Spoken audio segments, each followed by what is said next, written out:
Shalom, shalom. This is Shalamah from the Great Millstone Atlanta camp. Before I get started with this lesson, I want to give all praises, honor, and glory to Yahweh, Bahashem, Yahweh Shai, Bahashem, Rahach Quadash. Double honor to my elders and apostles, a great millstone that teach and rule well. Peace, love, and safety to the hopeful elect. And I want to start out with this scripture in 2nd Esdras, because if you really not following the doctrine that the men of Great Millstone teaches, you won't understand what this means. So this is 2nd Esdras 14. I'm gonna have to go to 13.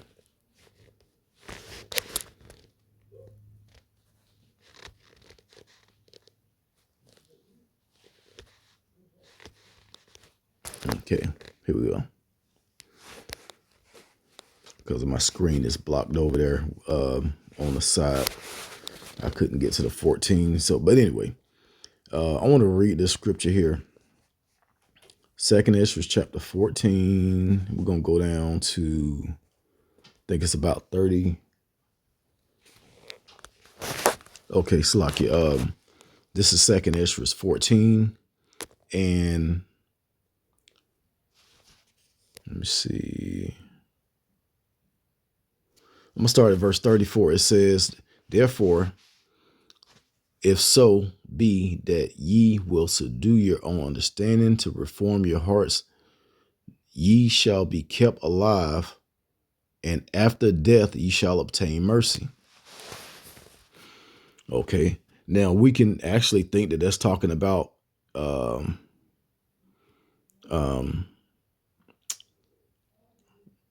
I got a brain fart. Reincarnation. Reincarnation is spoke of in Ecclesiastes chapter 1.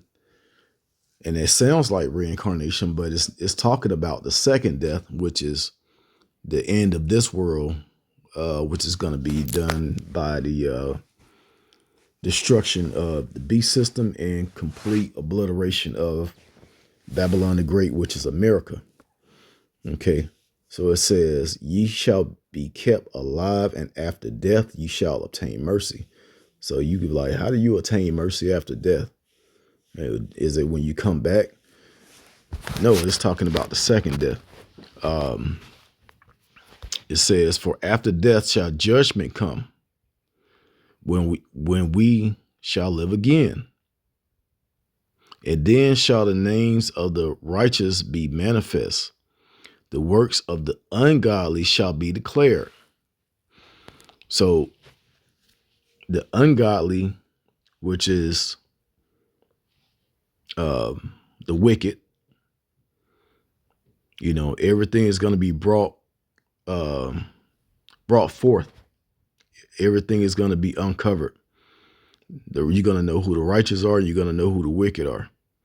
But I'm going to read it again. It says, for after death shall the judgment come.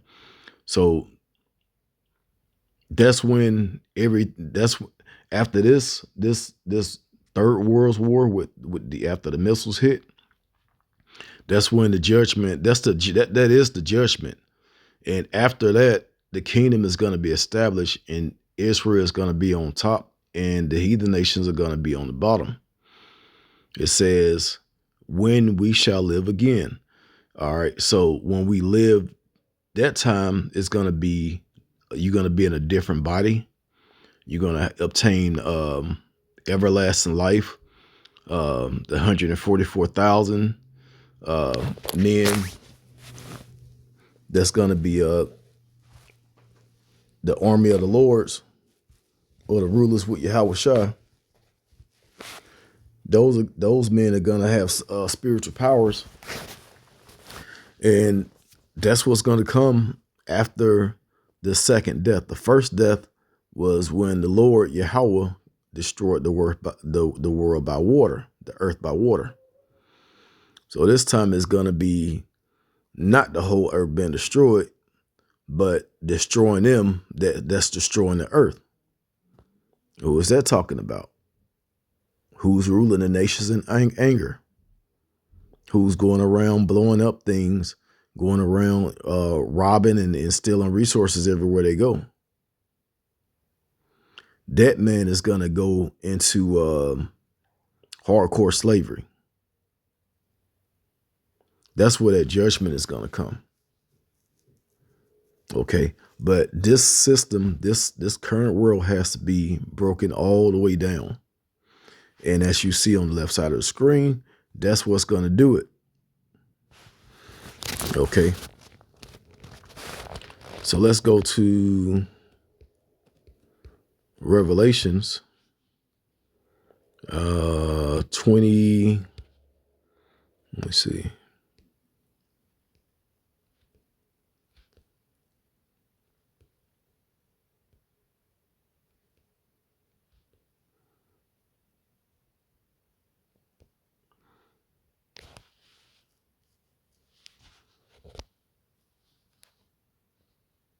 Okay, I'm just going to go straight to the point. Verse 14, Revelations 20 and 14. It says, "And death and hell were cast into the lake of fire." This is the second death. So after that, that's when we're going to actually live. We're going to have everlasting life. That's why it says death was cast into the lake of fire. The lake of fire is Babylon the Great being on fire. Okay, that's America burning with millions of missiles hitting it. That's going to be shot from Russia, China, all over from the Middle East, and even European nations.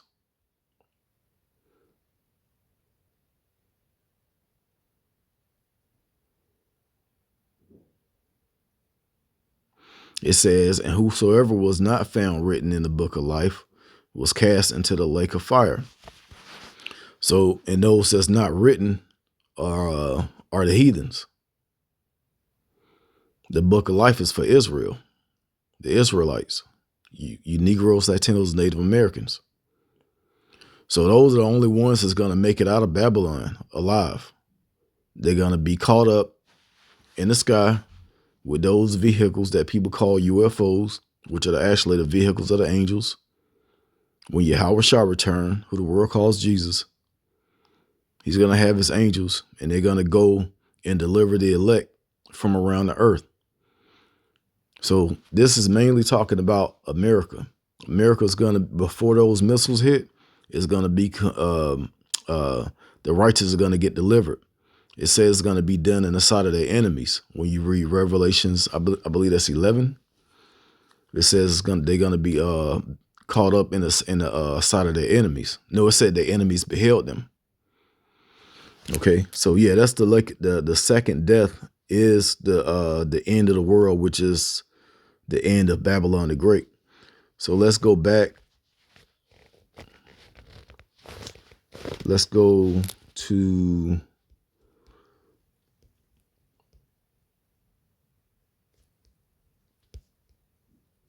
Matthew 24 and 13.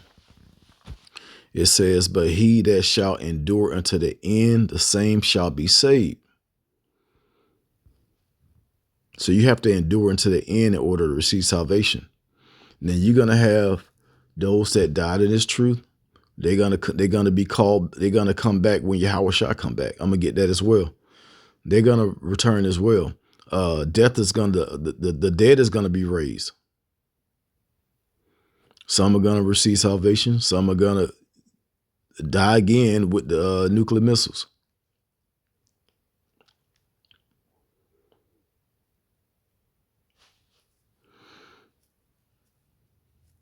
So you have to actually endure and make it to the end.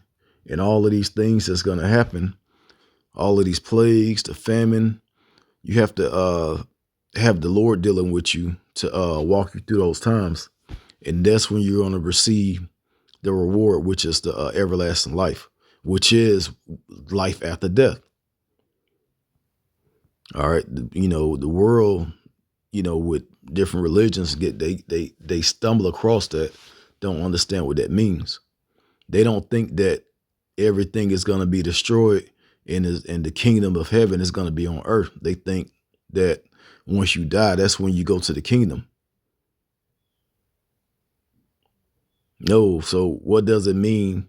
Death and hell was cast into the lake of fire.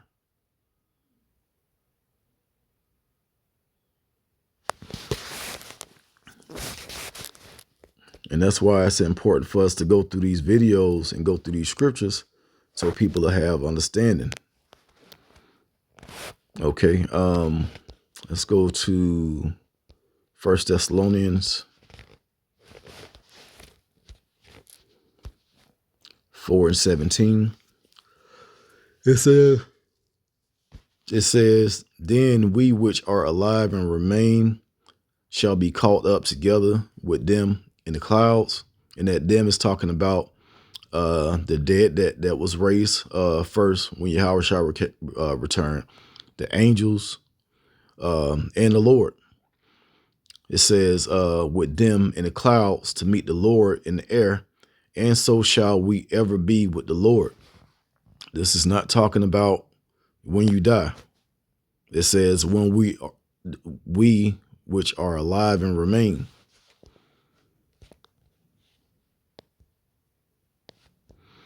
Okay. Let me go back to Revelations. I think I wanted to get 21.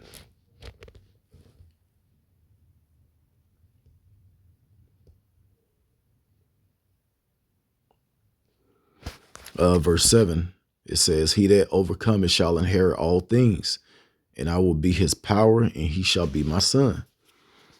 Yep. So we're looking to escape death. When you read, I believe it's First Corinthians 15 and 50, and you go down a little bit, it says, death, where is thy sting? I'm gonna get that in a minute.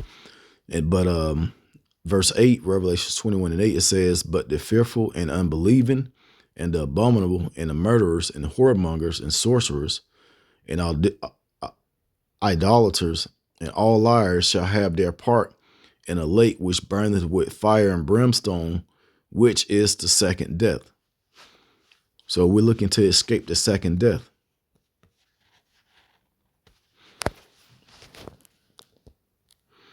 So yeah, after death, we shall live. The second death. Now, if something happened to you on this side and you die, that's not the second death. You just, you know, left your body here and your soul went back to the Lord. And he's going to bring you back when Yahweh shall return. 1 Corinthians chapter 15 and verse 50. It says, now I say, brother, now this I say, brethren, that flesh and blood cannot inherit the kingdom of the Most High, neither do corruption inherit incorruption. Why? Because the kingdom is going to be pure. We can't enter the kingdom in these filthy bodies. Our bodies are full of diseases, infections, GMO foods. Even though we try and eat the best we can, eat organic, you know, we try and stick to the dietary law. This food is still defiled. We still eating our bread defiled amongst the Gentiles. Yeah, these bodies are finished. The air that we breathe is poison. The water we drink, everything is polluted on this side, thanks to this devil. All right. But it says, behold, I show you a mystery. We shall not all sleep, meaning die, but we shall all be changed. In a moment, in the twinkling of an eye, at the last trump, for the trumpet shall sound, and the dead shall be raised incorruptible, and we shall be changed. That's when it's going to happen. That's the salvation. Just like we just read in 1 Thessalonians chapter 4, right at the end. That's what it's talking about. When you meet the Lord in the air, that's it. That's it for this hell that we in.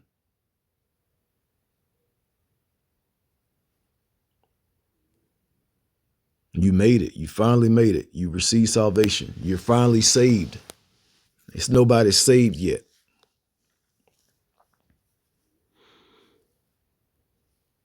It says, for this corruptible, oh, I just read that, Slacky, verse 54. It says, so when this corruptible shall have put on incorruption, and this mortal shall have put on immortality, then shall be brought to pass the saying that is written, death is swallowed up in victory. O death, where's thy sting? O grave, where's thy victory? The sting of death is sin, and the strength of sin is the law. All right. So yeah, we don't want to be caught up in sin and get caught up in this second death. We want to defeat death. We want victory over death. We want to live. We want to live past the second death. All right. So all of these scriptures I just read, they're connected in a way where right now we're alive, but we actually are, we living in hell. This is hell. When these missiles come, it's going to turn America into a lake of fire. Death and hell is going to be swallowed up, because when the salvation comes, we're going to be changed, and we're not going to die. We're not going to get sick. We're not going to feel pain. We're going to have perfect bodies, perfect way of thinking, perfect way of living. And Israel is going to be set on top, and is going to get the rest of this planet in order. Okay, so I'm going to go ahead and end it there. I pray this lesson was edifying. Once again, I want to give all praises, honor, and glory to Yahweh, Bahashim, Yahweh Shai, Bahashim, Rachakwadash. Double honors to my elders and apostles, a great millstone that taught us his truth. Shalom to the elect.